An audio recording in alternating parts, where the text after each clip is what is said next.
You've been hodling. You've been DCAing. You've been slowly accumulating as much Bitcoin as you possibly can. And then all of a sudden, somebody starts talking to you about UTXO management. And this pit in your stomach begins to set in because you don't know what the person just said. Welcome back, everyone. I recently did a video about signing devices and essentially the 5 things you need to know when purchasing a device. So we did end up getting some questions back, and I wanted to go through one of them because I think that it is something that is fairly important, and I know that a lot of us maybe don't understand it as well as we should. And in some cases, some of us are just too afraid to ask questions for whatever reason. So anyways, let's dive into it. Here is the message on my previous video, which will be in the show notes if people want to go and check it out. And it'll also be at the end of this video. But here we go. This is a question from fellow Bitcoiner and pleb, Rarson. Let's say you have your keys on an existing hardware device, or maybe in a software wallet, and you're looking to transfer to a new one, but you've got your UTXOs in specific sizes for dust reasons. Okay, so there we go. So we've got 2 terms here. We've got dust and UTXO. Let's keep those in the back of our minds. We are going to revisit them as soon as we're done reading the question. Anyways, what's the best way to move those UTXOs to a new wallet on a new device while trying to keep it as private as possible? Batch them all together and send them to the new wallet using different addresses and changing up the UTXO sizes a bit? I'm assuming if you sent it all in one transaction, it would still be kind of obvious that you're sending funds from one wallet to another. I don't do a whole lot of coin control as I'm pretty much just auto stacking, so it's definitely a weak spot for me that I've been trying to learn more about. Rarson, I think it's a great idea that you're trying to learn more about it. I still remember the first time I really started to dive into what a UTXO was, and then I started to look at my essentially the transactions I had done with my signing device, and I realized that I was just essentially every single time I would stack, I was sending it. I would send that stack to my signing device. So the problem was that I had created a whole bunch of UTXOs, and some of them, sooner than later, we're about to become dust. Anyways, before we get into that, let's start off with the basics. Let's start off with what is the UTXO model. The UTXO model, an unspent transaction output, is the amount of Bitcoin that remains after a cryptocurrency transaction. You can think of it as the change you receive after buying an item, but it is not a lower denomination of the currency. It is a transaction output in the database generated by the network to allow for non-exact change transactions. So there's the basic definition for UTXO. Now, let's talk about dust. I'm going to focus on two types of dust. Okay, there is essentially the coded limit, which is in Bitcoin, which is, I believe, 546 bytes. Okay, and that is essentially the minimum size that a transaction can be. Okay, but then there is also something that I ended up learning that is more of functional dust, okay? Meaning that essentially as the fee rate continues to go higher and higher, which I know right now me explaining this kind of sounds ridiculous because I'm pretty sure somebody's going to go back and take a look at the fees and be like, it's 4 sats per VByte. This isn't going higher and higher. Okay, fine. But essentially, right, once upon a time, the fees were 0. Okay, now we're like between 2 and 4, and it obviously bounces around. And as we saw when people were minting shit coins, it went up to like over 2,000 sats per VByte, which would obviously make transactions very expensive. Now, the point I'm trying to make about these dust limits is this, right? If you have, let's say for example, you have a bunch of UTXOs, which are unspent transactions, okay? So for example, you bought $5 worth of Bitcoin every single day through whatever exchange, okay?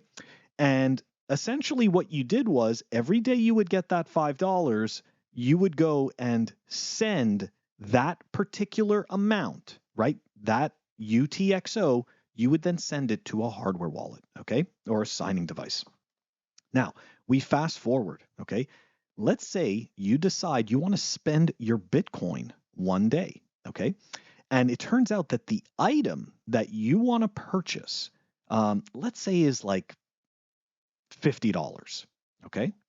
So now, if you had a UTXO that was $50, okay, then essentially it would cost less to send that particular payment than it would, okay, if you were having to combine 10 of those $5 value UTXOs, right? Think of it as the amount of energy, the amount of work that the network has to do to put those transactions together, okay?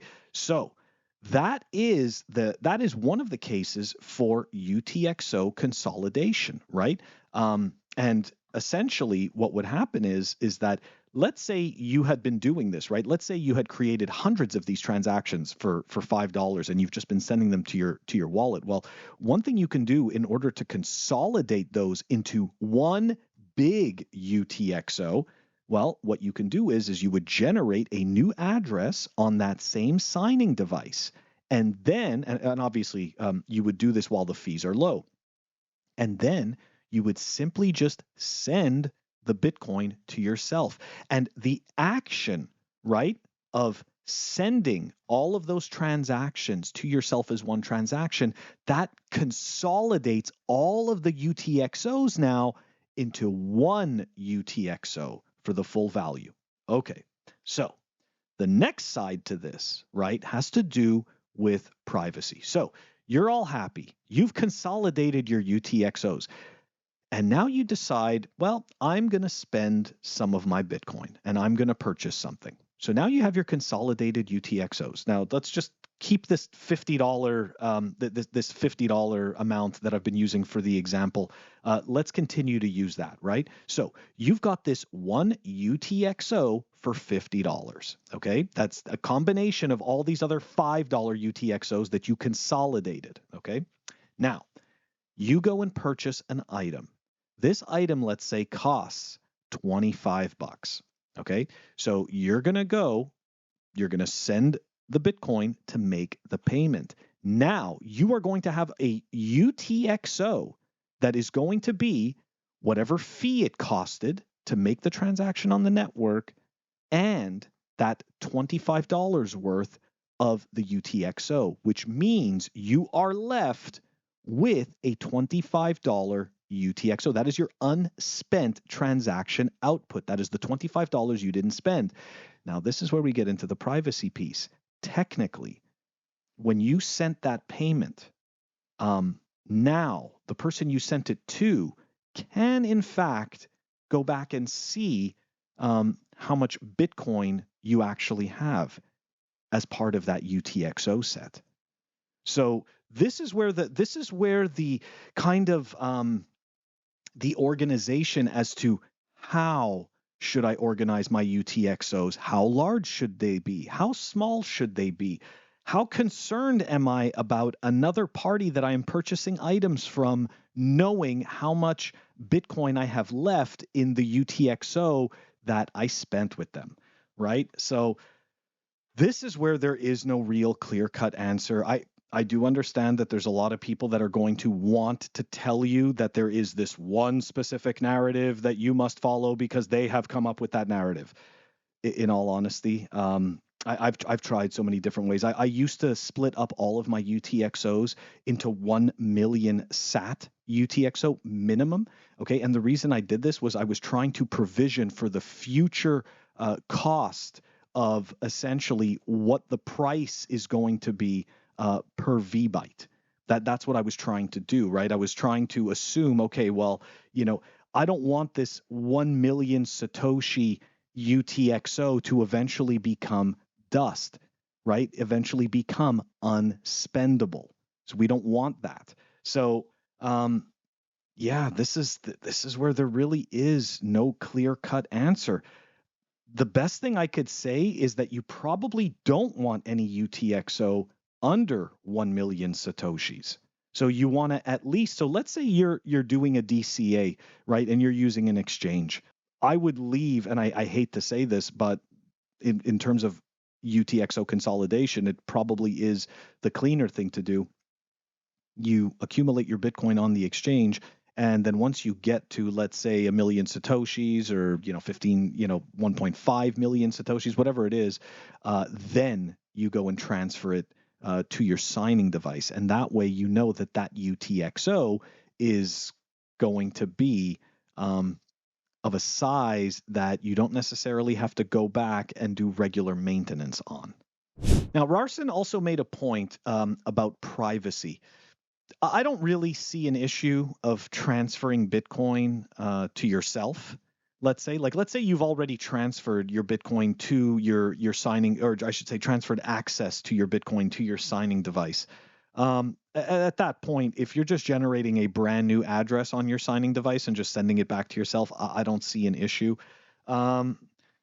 If you're worried about an exchange knowing your IP address or anything like that, you may then want to take a look at some other alternatives like BISC or HODL HODL. But keep in mind, right? Any type of a service that you're connecting to like this, there is always a form of data leakage. So if you're really concerned about this, you could put your computer behind Tor. You could also use a VPN. And that way, any connection that is coming out is going to be masked by the VPN and or Tor. But in terms of privacy, I don't really see anything else that you could really do. The last piece I wanted to talk about was labeling your UTXOs. At first, you may think that this isn't very important, and it's also something that's foreign to us because you're not really labeling any of your bank transactions, although every single one of them is already labeled by default.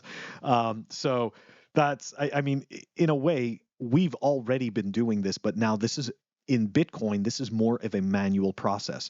So this is something else you can do to help keep track of where Bitcoin came from, is to add labels, and as well, you can also include dates with those labels. So right, you can help essentially it's creating metadata for your Bitcoin transactions that can help you organize. I'm going to put a few links in the show notes for UTXO management, which could be helpful. Rarson, I really appreciate you asking this question and giving me the opportunity to make a video about this. The more Bitcoin becomes part of our mainstream consciousness, the more practices like this are going to become common and less mysterious. Guys, that's all I wanted to talk about today. I'll catch you on the next one.